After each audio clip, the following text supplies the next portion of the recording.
Ann Roebuck, Vice President with Envision Strategies. Today my guest is Rahul Shrivastav from Indiana University, and we would like to talk today a little bit about meal plans. And Rahul, the meal plan changes that you've implemented at IU, could you speak to us a little bit about those changes? Yeah, no, certainly. So at IU, in the past, we had a declining balance meal plan with iBucks as their major spending currency that they spend all over the place, which kept an overhead for the program and then gave them back the money as a discount when they bought the item at the location. Now, retail all around is great. When you have the capacity of fulfilling that retail work, but we were trying to do like restaurant style, made from scratch food. And but when you have all around retail and students who have busy lives, they require retail food immediately. So that was something that we looked at, and we said, no, we need to go back to basics for our students. Students were satisfaction was low, and we were getting featured in a lot of newspaper articles that I'm not very proud of. But we went back and we looked at how to modify that. We took help from Envision Strategy, and we studied a lot of meal plans. I mean, like I was in a vehicle drive with Zia Ahmed from the Ohio State University, and we were driving, we were discussing on how to make this meal plan change. What do we need to feature, and what students are looking for? So getting a lot of perspective, a lot of NACOF's director symposiums over in January that we sat together and we tried to figure out who has what and what do the students actually want in various regions. You also know that what works on one campus will never or most probably not work on another campus because there's so many other challenges, geographical, political, and there's so many other challenges to overcome in that area. So we went to Envision Strategies, and we worked with them. Before going to Envision Strategies, we worked with a couple of student program from our Kelly School of Business and had them model out, had them go do their independent research with a professor and had them model out what it would look like. Now, Kelly School is business school, so they looked at two things very, very carefully. They looked at financials and they looked at sustainability, since the class was on sustainability. So we had them model out reports on how this would work and what they wanted to see. They interviewed a lot of universities from across the U.S. So they interviewed Maryland, they interviewed the Ohio State University, they interviewed Michigan, and they wanted to know exactly how their meal plans worked and how does that happen. They came back to us with the solution that this meal plan needs to change to an unlimited all you care to eat. Nobody believed it because there was apprehension. Now, unlimited all you care to eat, there's no way you guys will make money, and students are saying it, so we'll give it a try. And so we were like, all right, we'll get into that trying, and no way you'll be able to keep everyone happy or menu fatigue and all that stuff.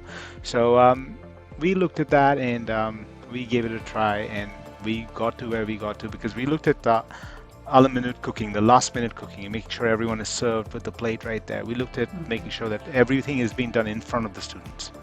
Like we're not in the back creating food and all of a sudden food magically appears from somewhere. So the cooking was live, the stuff was live, and we made sure that we worked through food deserts, etc., that you talked about earlier, and we worked through that kind of stuff. And we also made sure that we focused on getting retail as a component that is important in the meal plan through exchanges, which were in unlimited. They were literally a perk for the students, so they actually use that in all our retail locations. So that adding those factors in the meal plan actually put us in a very, very strong position where we could control food costs well. Even through the inflation, we were actually did very well on the food cost. Even through inflation, we worked through making sure there was enough food. Even through supply chain issues, we were actually very nimble on switching out menu items and making sure that the stuff that was available in retail, if you switch out menu items, that actually affects the brand pretty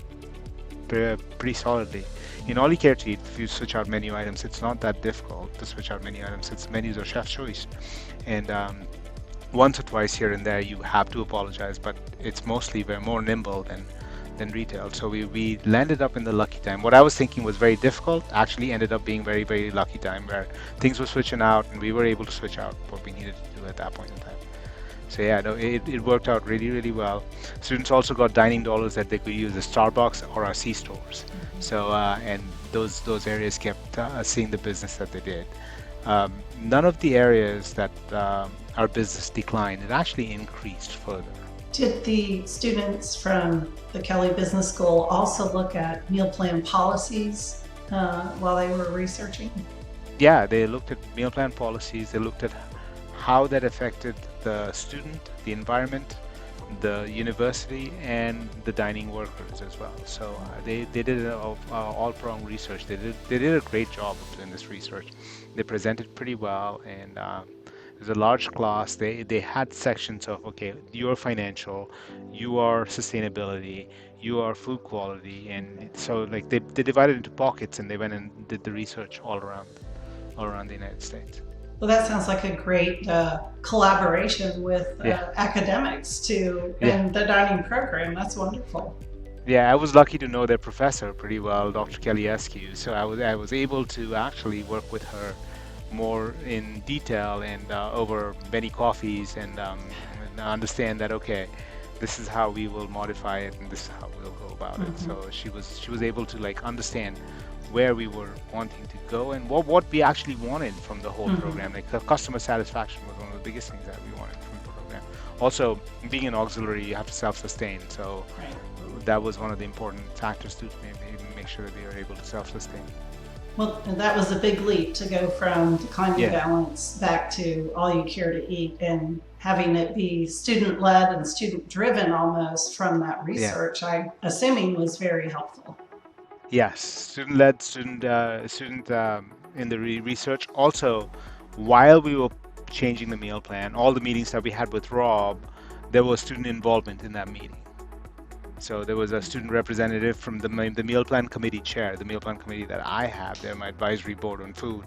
The chair of that meal plan committee attended each and every one of those meetings to make sure that there's a student voice available to know what is coming at them. Well, that's great. It's always important to make sure you have that student perspective as well as you're looking for changes. Well, Rahul, thank you for your time today. And for a plug for IU Dining, can you tell our listeners where they can find out more about your meal plans and about your dining program? Yeah, our dining program is available on the internet, dining@indiana.edu and dining.indiana.edu. We give our chefs Instagram. So one of the things that helped parents was we do give our chefs Instagram access, so they can post their food while they're cooking it. And actually, those Instagram accounts are more popular than any other area. So the chefs are doing a great job with that. So that was one of the social media strategies that I forgot to talk about. Sorry. The parents are really, really happy looking at that stuff. So they're looking at how food's being prepared fresh. So yeah, if you just go to Instagram, follow IU Dining, and then our chefs are right in there, and they get an access to doing their foods and everything else. Well, I'm going to go follow your chefs right now on Instagram. I love seeing interaction with students and foods that they're creating. That's wonderful. Again, thank you for your time today, Rahul. My pleasure. Thank you. Have a great day.